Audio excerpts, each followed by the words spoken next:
Milkfish, you know, most of the time you're not going to get them eating your fly. They're not like a bone or, you know, a trigger. They're not going to move to grab the fly. Yes. You need to be, you know, into the vacuuming area. So it's really important that you guys need to look how your fly is going to sink by itself. You see? This is how it sinks by itself with the current. It sinks pretty quickly. You see, there's like, I would say almost a meter or 80 centimeters of water, and in like 6-7 seconds it's reaching the bottom. So you have two things that's going to happen. Either we're going to be drifting like now onto them, onto the school, or we're going to be drifting away. Then it doesn't matter if we're drifting onto them or away from them. It's just the speed is going to change for the retrieve, but the retrieve is going to be a long strip. It's like for GT, you just extend your arm like that, point the rod in on the water, and then you strip long like this, okay? You keep stripping long. Obviously, as we're drifting onto the fly, we don't want the fly to sink, so we're gonna strip long and fast and keep the contact like this. Okay. You just have to adjust, you know, your stripping speed regarding how the fly is going to sink. So either we're drifting onto them or we're going to be drifting away. Now you could see the fly.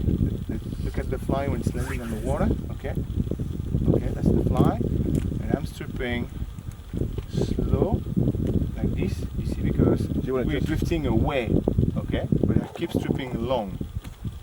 Then after that, what happens is that as you're going to be into the vacuuming area, the fish, let's say, to simplify things, two types of school. The school who is moving in a line, following, you know, a line of plankton, so they're moving like this in a row. Either it's wide, you know, and you get a pack and they're coming, or you get kind of a string, you know, like 4 or 5 fish close to each other, but, you know, with 50 or 100 of them like this, okay, so it's longer. Or what you got, it's a kind of daisy chain, but with the fish going up and down because they find a kind of backheading with all the food, and so they gorge themselves like this. You know, there's no pattern. They don't move left to right or right to left or away from us. Okay. So in the case the fish, you know, are feeding in a row. It's really important you never target the first fish. The first fish could be 10 feet in front, or it could be 2 feet in front of the school. You never ever put the fly trying to get that fish, or, you know, to be in front of the school, in front of that guy, because it's the lead fish. When he goes up, all the fish goes up. If he goes down, he gets booked, he's going to go down, the school's going to go down. So you target always starting the second or third fish, okay, behind the lead fish. And after that, it's really important to get a good turnover. You know, obviously we're having the wind, but if your cast is not like that good, like this, you know, then you need to strip 2 or 3 times before you get everything tight and straight, which is not good. So try, I'm going to cast in the wind, you will see better. Try to have a good turnover, okay, like this, because then you could start straight away, okay? Because the school, you get school who are moving really slowly, school that are moving really fast. So if they're in a line, are you casting over the line, or are you casting to land on the line? I cast to have my leader into the line. Yeah. I don't put the fly line. For example, if the line is broad, okay, it's a big group, you know, it's a wide group, I don't cross, you know, the group with half of the group, you know, with the fly line on top of them. It's going to spook them, okay? So always go near fish. Exactly.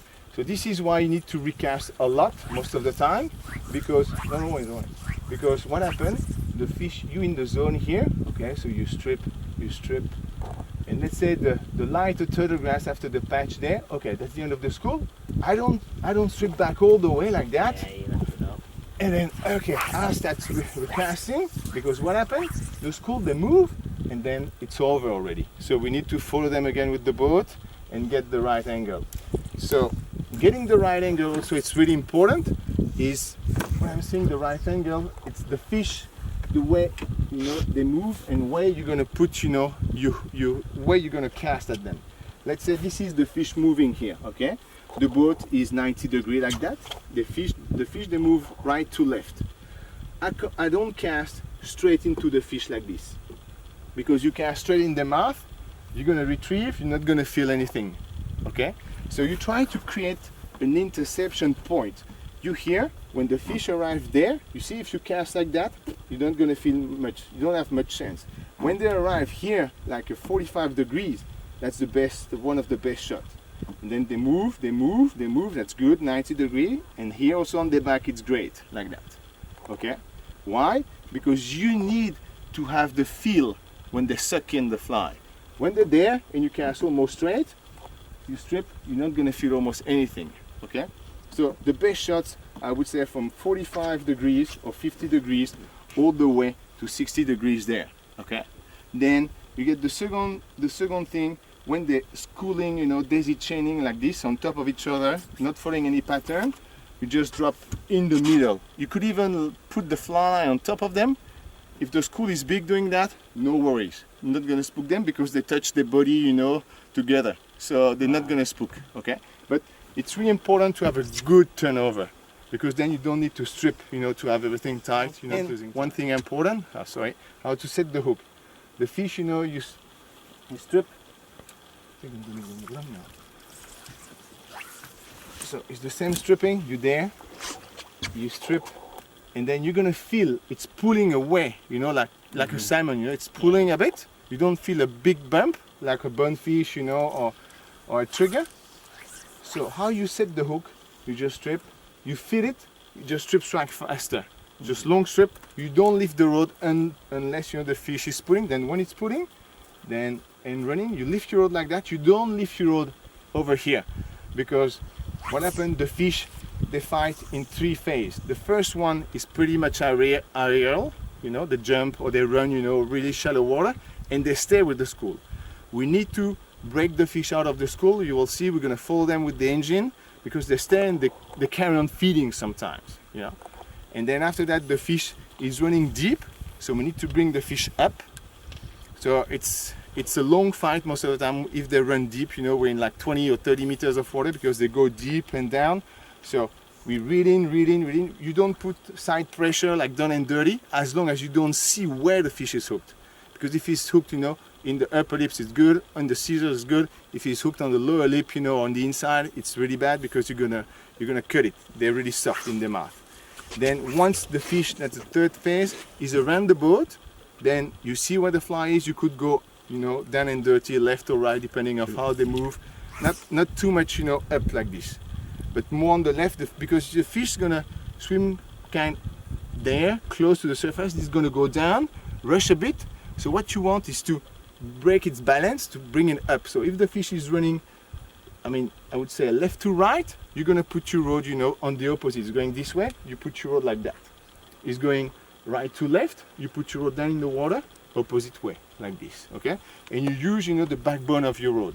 So when you're gonna fight the fish that is gonna be deep, we're gonna be trying to get a 45 angle with the fish into the water, and you use, you know, that section of your rod. You don't bring your rod, you know, high up and it's bending like this. This is how you're gonna break it. And I'm gonna set the drag properly, and you don't touch your drag, you know. You don't palm, you don't hold the handle when it's running. It's just like it's like a bonefish, but even stronger.